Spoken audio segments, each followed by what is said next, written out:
I never imagined my quiet farmland would turn into a battleground, not against nature, but against an HOA cop who thought my crops were his shortcut. His arrogance cost him his truck, his pride, and nearly his job. Before we dive in, comment which country you're watching from. Let's see how far this story travels. It all started after the neighboring subdivision expanded their development right up to the edge of my property. I didn't mind at first. I even made things easier for them. I cleared a simple dirt path between my fields, giving the residents a clean route to the main road so they wouldn't have to cut through my crops. For months, they respected it, until he showed up.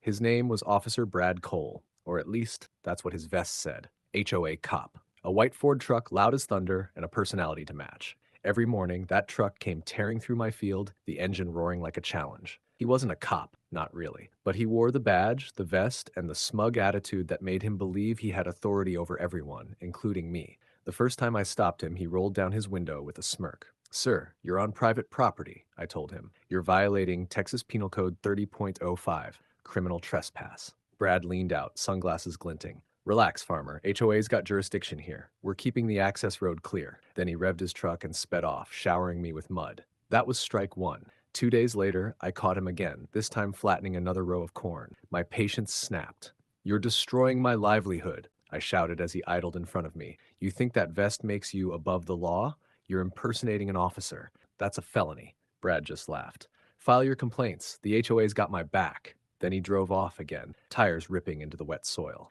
I did file a complaint, took photos, documented everything, and brought it straight to the HOA office. Their president, Marissa Vale, sat behind her polished oak desk, calm as ice. "Mr. Carter," she said smoothly, "Officer Cole is acting within HOA rights. We have safety concerns about your property layout." "Safety concerns?" I snapped. "He's destroying my farm." She folded her hands and gave a patronizing smile. "Then maybe you should relocate your crops." That was the last straw. I walked out of that meeting shaking with fury. The law wasn't protecting me, the HOA wasn't listening, so I decided to do what farmers have always done, take matters into my own hands. And that night, as the rain began to fall and the soil softened, I grabbed my shovel and built something Brad Cole would never forget, a trap. Rain had softened the field overnight, and I used that to my advantage, not by engineering anything complicated, just by making the path look like the same harmless rut they'd used for months. I left fresh tire tracks, a few shallow puddles, and a narrow section cut so it appeared passable. Nothing that could cause harm, just enough to make someone think it's safe to drive through. Morning came,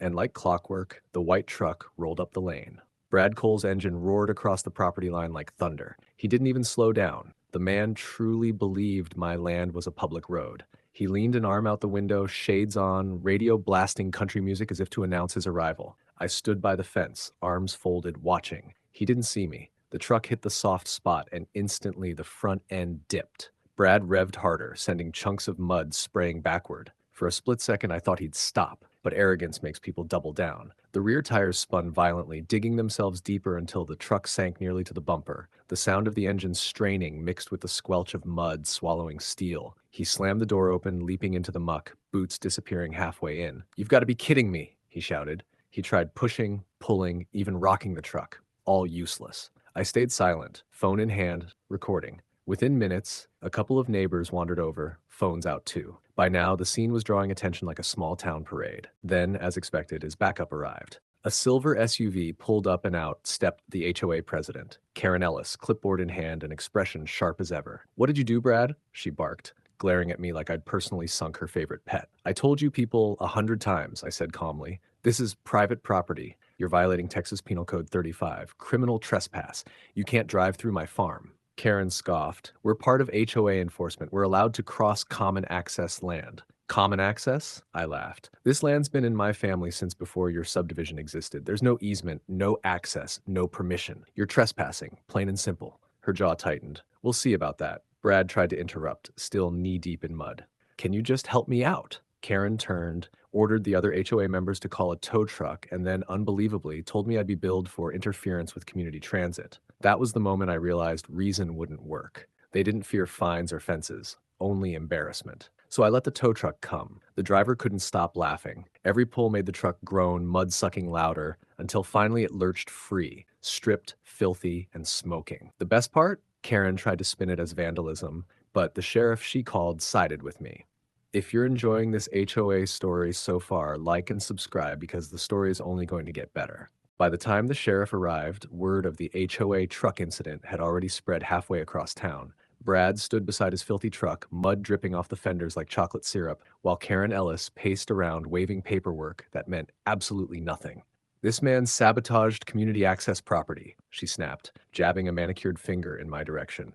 "He deliberately trapped an HOA officer in that mud pit. It's reckless endangerment and vandalism." Sheriff Donnelly gave her a look that said he'd heard this sort of nonsense before. He turned to me, arms folded. "You mind explaining what happened here, Mr. Carter?" I nodded. "I filed 3 complaints in the last 2 months. These people kept cutting through my crops, destroying private land. Last week, I even sent your office photos of the damage." The sheriff pulled out his phone, scrolling for a moment. "Yeah, I got those. You had no trespass signs up? 4 of them," I said, "big, red, and visible from the road." He exhaled. "Then you're within your rights." He turned to Karen. "Under Texas Penal Code 30.05, entering or remaining on private property without consent, especially after being notified, is criminal trespass. That includes vehicles." Karen's lips tightened. "Sheriff, he dug that hole intentionally," I smirked. "A hole on my land. Not illegal, ma'am. In fact, under Texas Agriculture Code 251.003, I'm allowed to use reasonable measures to protect crops and soil integrity." Brad muttered something under his breath about suing, but the sheriff cut him off. "You're lucky he didn't press charges for destruction of property under Texas Penal Code 28.03. Those corn rows you flattened? That's classified as agricultural damage." Karen's confidence began to crack. "So, he gets away with this?" The sheriff's tone hardened. "No, ma'am. You don't get away with trespassing. You'll both get citations, and I strongly suggest your HOA revises its access routes. This land isn't yours." The tow driver, still trying to hose off his rig, chuckled quietly. "Next time, maybe take the main road instead of someone's cornfield." Brad shot me a glare, his pride more bruised than his truck. Karen, however, wasn't done. She stormed up to me, pointing that clipboard like a weapon. "You'll regret embarrassing us. The HOA has influence." I leaned closer, voice calm but firm. "Then use that influence to buy a map. My property line isn't moving." Her cheeks flushed red. She turned on her heel and stomped toward her SUV, boots squelching in the mud she'd tried to claim as hers. Within a week, the sheriff's citations arrived, $3,500 each for trespassing and property damage. The HOA board voted to suspend both Karen and Brad pending review, which in plain English meant fired. After that, peace returned to my land.